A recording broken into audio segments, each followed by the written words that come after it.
হনুমানজির নাম নিলে কেন ভূত প্রেত পালিয়ে যায় তার কাহিনী।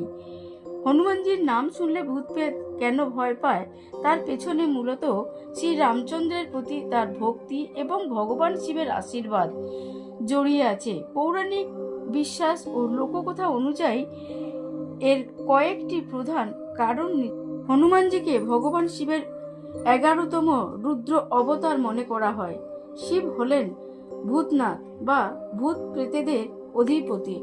যেহেতু হনুমানজি শিবের অংশ, তাই তার সামনে কোনো অশুভ শক্তি বা অশরীরী আত্মা দাঁড়ানোর সাহস পায় না। প্রচলিত আছে যে একবার মহাকবি তুলসীদাস একটি শুকনো গাছে নিয়মিত জল দিতেন। সেই গাছে এক প্রেতাত্মা বাস করত।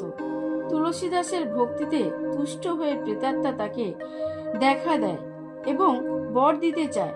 তুলসীদাস শ্রী রামচন্দ্রের দর্শন চায়।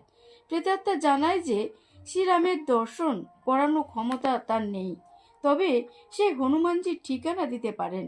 কিন্তু হনুমানজির নাম ও মাহাত্ম্য শোনার সাথে সাথেই সেই প্রেতাত্মা যন্ত্রণায় কাঁপতে শুরু করে এবং দূরে সরে যায়।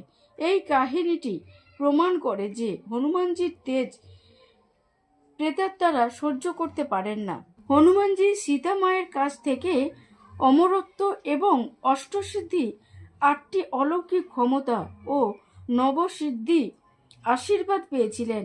এই বিশেষ শক্তির কারণে তিনি মহাবিশ্বের যে কোনো নেতিবাচক শক্তিকে দমন করতে পারেন।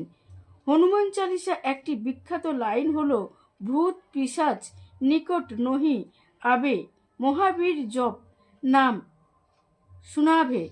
অর্থাৎ যেখানে মহাবীর হনুমানের নাম নেওয়া হয় সেখানে ভূত পিশাচ কাছে আসতে পারে না।